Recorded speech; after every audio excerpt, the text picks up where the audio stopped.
Hello viewers, I, Muhammad Irshad Anwar Khan, is once again before you. Today I have brought you the topic of Good Friday and Crucifixion.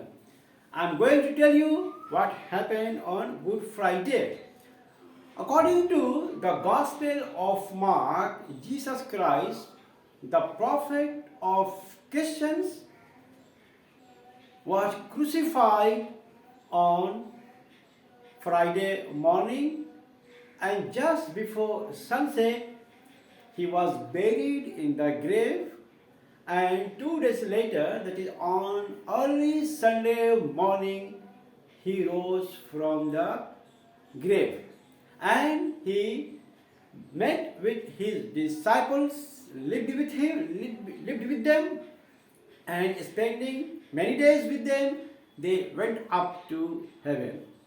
Now, when Jesus Christ was crucified, this is called crucifixion, and when he rose from the grave, this is called resurrection, and when he met with his disciples and appeared to several people, his apostles, this event is called appearances, and when he went up to heaven finally, this is called ascension. These are the beliefs of Christians about Jesus Christ. Now, what is good in Good Friday? According to Christians, or according to Christianity, Jesus Christ died for their sins. He sacrificed himself to bring salvation to those who believe in him. So that is the significance of Good Friday. And in one sense, Good Friday is a festival of joy for the Christians because they got salvation by the sacrifice of Jesus Christ. Now what happened? There was one disciple of Jesus Christ. His name was Judas Iscariot. Judas Iscariot. He conspired against Jesus Christ with the Jews of Judea, and this person agreed to hand over Jesus Christ to the Roman soldiers at the cost of 40 silver coins. So, in a garden, Judas Iscariot told the Roman guards who had been there to arrest Jesus Christ, he told them that the person whom he will kiss is the real person, and that person is to be arrested. So when Judas Iscariot kissed Jesus Christ, the Roman guards moved forward and arrested Jesus Christ, and he was brought to the high priest. The high priest tried and condemned Jesus Christ. When Jesus Christ, in a question put by a high priest, Jesus Christ replied that one day you will see Son of Man, referring him to himself, will be seated on the right hand of Almighty God. This was taken as a blasphemy by the high priest and condemned him to death. After that, the Jews handed over to Pontius Pilate, governor of Judea, and the Jews brought many charges against Jesus Christ. These charges were: number one, treason. Pontius Pilate was told that Jesus Christ incited people to rebel against the Roman Empire. The second charge was that Jesus Christ told people not to pay taxes to Roman Caesar. And the third charge was that Jesus Christ claims himself to be king of Jerusalem, and last, the charge brought against him was that he claimed himself to be the Son of God.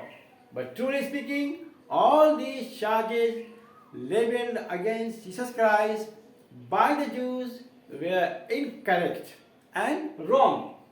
When Pilate himself examined Jesus Christ, he found all the charges baseless and freed him innocent.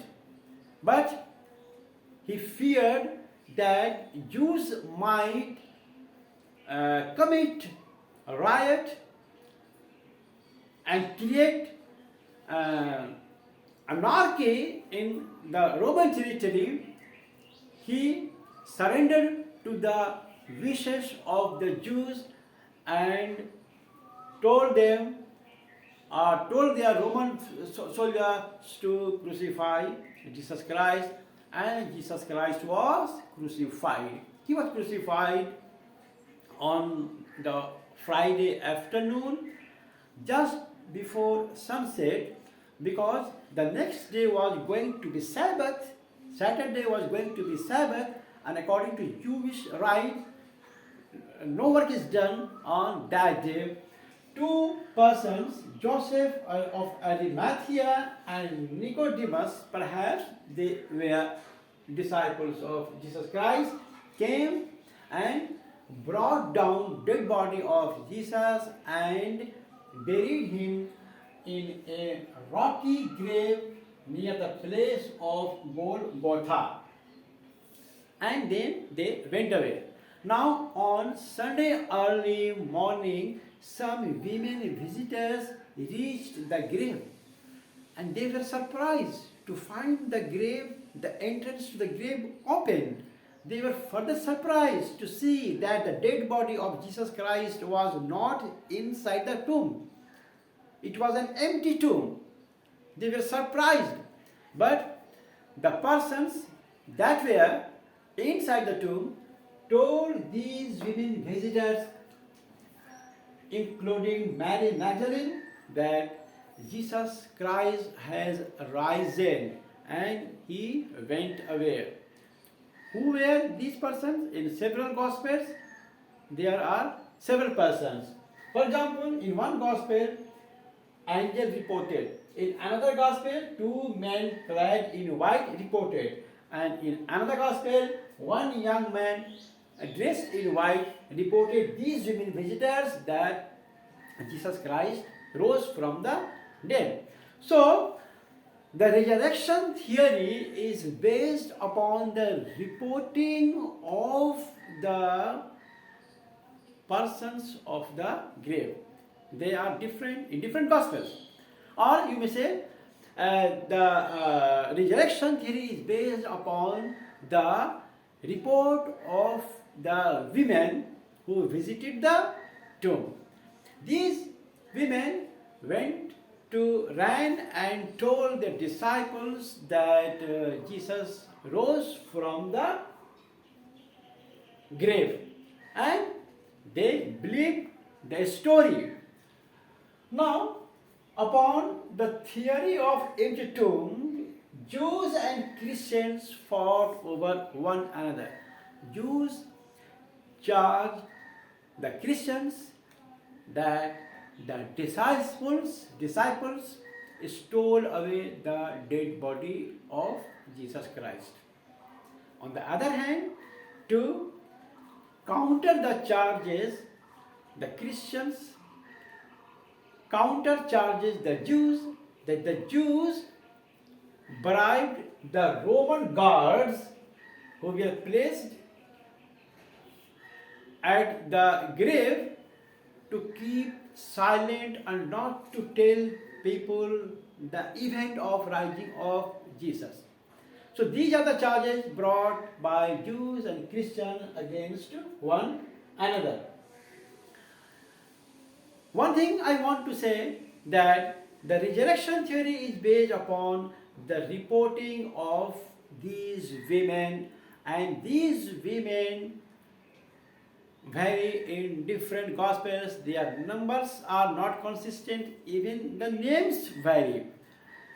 Second thing is, when Jesus Christ rose from the grave and lived with the disciples, ate with them, talked with them, moved hither and thither with them, two disciples in one gospel did not recognize him, and in another gospel one disciple did not recognize him.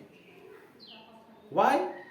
Because it is said that Jesus Christ, after rising from the grave, did not look alike. He was a transformed figure. He was not as real as he was. It is said that it was a resurrected body. Jesus Christ, before death and crucifixion, differed from Jesus Christ that rose from the grave after crucifixion. So, this is said about non-recognition of Jesus Christ by some of their disciples. An analogy of prophet Jonah is given to support the theory of resurrection. But this theory does not stand valid because the comparison is not appropriate, because prophet Jonah was alive outside the belly of the fish. He was alive inside the belly of the fish. He was alive when he came out of the belly of the fish.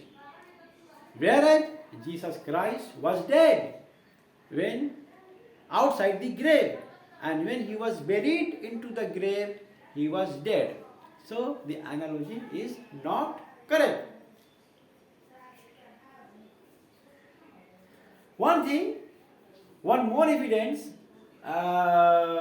against the resurrection theory is the resurrection of Jesus Christ was not an eyewitness account. Nobody seen the rising of Jesus. No women, no disciples, no apostles of Jesus Christ. It was a theory based on mere reporting. When Jesus Christ performed miracles, he performed miracles of bringing eyesight to the blind, curing lepers, and raising the dead. When he raised the dead, this miracle was seen by numerous crowds. But rising of Jesus was not seen by anyone. It was not an observable incident, as the rising of Lazarus, for example, was observed by many people. There are many traditions that were prevalent in the Roman Empire about the resurrection theory. For example, the Basilidians believed that Jesus did not himself suffer death, but Simon, a certain man of Cyrene, who was transfigured by him so that he might be thought to be Jesus, was crucified in ignorance and error, while Jesus himself received the form of Simon and standing away laughed at him. The Docetists believed that Jesus Christ never had a real physical body, but an apparent or phantom body, and that his crucifixion was only apparent, not real. Marcionites, the disciples of Marcion, a heretic, they denied that Jesus was born. The apocryphal gospel of Peter denied that Jesus felt the pains of crucifixion. The Acts of John denied that Jesus had any material existence. These are the traditions, not accepted authentic by the church. However, about resurrection of Jesus Christ, these accounts are narrated in these non-canonical accounts. And last but not the least, according to the Gospel of Barnabas, Judas Iscariot was transformed into an identical figure of Jesus Christ and was slain on the cross. Whereas Jesus was taken up alive by the four angels to the third heaven, where he remained in the company of angels till near the end of the world. So these are the accounts of resurrection in different traditions. During the Roman Empire, there were many resurrection theory prevalent in other religions. For example, in ancient Egyptian mythology, Osiris, the ruler of Egypt, was killed by his brother Set and usurped the throne. But after 3 days, Osiris rose from the grave and he had a posthumous child with his wife Isis. His name was Horus. So Osiris rose from the grave. Similarly, in Asia Minor, at a place called Phrygia, a young person called Attis self-castrated and died. But 2 days later, he rose from the grave. So, this is all about Good Friday and Crucifixion. Thank you for watching my video. May I take leave of you?